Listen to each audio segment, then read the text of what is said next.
5 ساڵ بە سەر سەرکردنی ئەنجامی ڕێفراندۆم لەلایەن حکوومەتی هەرێمی کوردستانەوە تێپەڕ دەبێت. ئەمەش لە بەرامبەر فشارەکانی حکوومەتی عێراق کە لە سەردەسەڵاتدارانی هەرێم دروستی کرد. کاتژمێریەکی بەرەبەیانی 25 تشرینی یەکەمی 2017 و لە کاتێکدا خەڵکی هەرێم لە خەودا بوون. ڕوها بەبێ گەڕانەوە بۆ ئەو حەزبانەش کە لە ئەنجومەنی باڵای ڕێفراندۆمدا بڕیاری ڕێفراندۆمیاندا، حکوومەتی هەرێم لە بەیاننامەیەکدا ڕێفراندۆمی سەر کرد. سەرکردنی ڕێفراندۆم دوای ڕووداوەکانی 16 ئۆکتۆبەر و لە دەستدانی نزیکەی لە 150 خاکی کوردستان هات. ئەمەش پاشەوەی هێزێکی پارتی لە 24 مانگ چووە سەر چەند خاڵێکی پشکنینی عێراق لە قەزای مەخموری ڕۆژاوای هەولێر و مەحمودیە لە نزیک ناحیە ڕەبیعە. حکوومەتی عێراق لە نزیک مەخمور هێزێکی گەورەی باچەکی قورسەوە کۆکردەوە بە مەبەستی هێرشکردنە سەر هەولێر. بەڵام کاتێک بەرپرسانی هەرێم با کۆکردنەوەی و هێزەوە هۆڕەشە گەورەی کە لەسەر هەولێر هەیە دەزانن داوای نێوەنگیری لە ئەمریکاوە و پەیمانان دەکەن.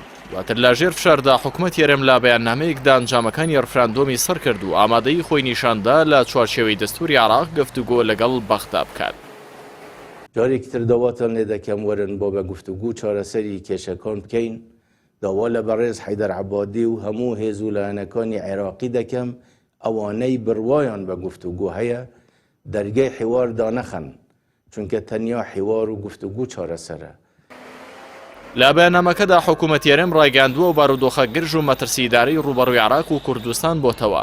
هەمووان ناچار دەکات لە ئەست بەرپرسیارەتی مێژووی دابن و ڕێگە نەدەن بارودۆخەکە بەرەو شەڕ و پێکدەدان لە نێوان پێشمەرگە و هێزە عێراقیەکان بچێت. لەو بەیاننامەیەدا حکوومەتی هەرێم 3 پێشنیازی خستە بەردەم حکوومەت و ڕایگەشتی عێراق کە بریتی بوون لە ڕاگررتنی دەست بەجێی تەقە و هەر جۆرە کردارێکی سەربازی لە هەرێمی کوردستان، ڕوا سەرکردنی ئاکامی ڕێفراندۆم کە لە کوردستانی عێراق ئەنجامدرا لەگەڵ دەستپێکردنی دیالۆگی کراوە لە نێوان هەردوو حکوومەتی هەرێم و حکوومەتی فیدراڵ لەسەر بنەمای دەستوری عێراق. لە دوای سەرکردنی ئەنجامی ڕێفراندۆمیش لە 29 تشرینی یەکەمدا مەسعود بارزانی سەرۆکیاوکاتی هەرێم لە ژێر فشاری نێودەوڵەتی دەستی لە کارکێشایەوە و دەسەڵاتەکانی ڕادستی نێچیروان بارزانی کرد. سەرڕای بڕیاری سەرکردنی ڕێفراندۆم حەیدەر عەبادی سەرۆکوەزیرانی ئەوکاتی عێراق ڕایگەیاند تەنها باڵوەشانەوەی ئەنجامی ڕێفراندۆم و پابەندبوون با دەستورەوە ڕازی دەبن. وتیشێڕێ و شوێنە دەستوریەکان وەکو فراوانبوونی دەسەڵاتی فیدراڵی ناو ناهێنین، بەڵکو سەرکەوتنە بۆ هەموو عێراقیەکان. سەرنجام دادگای فیدراڵی با بڕیارێک لە 20 تشرینی دووەمدا بڕیاری هەڵوەشانەوەی ڕێفراندۆمی دەرکرد و بەرپرسانی هەرێمیش ڕەزامەندی خوان لەسەر بڕیارەکەی دادگا نیشاندا.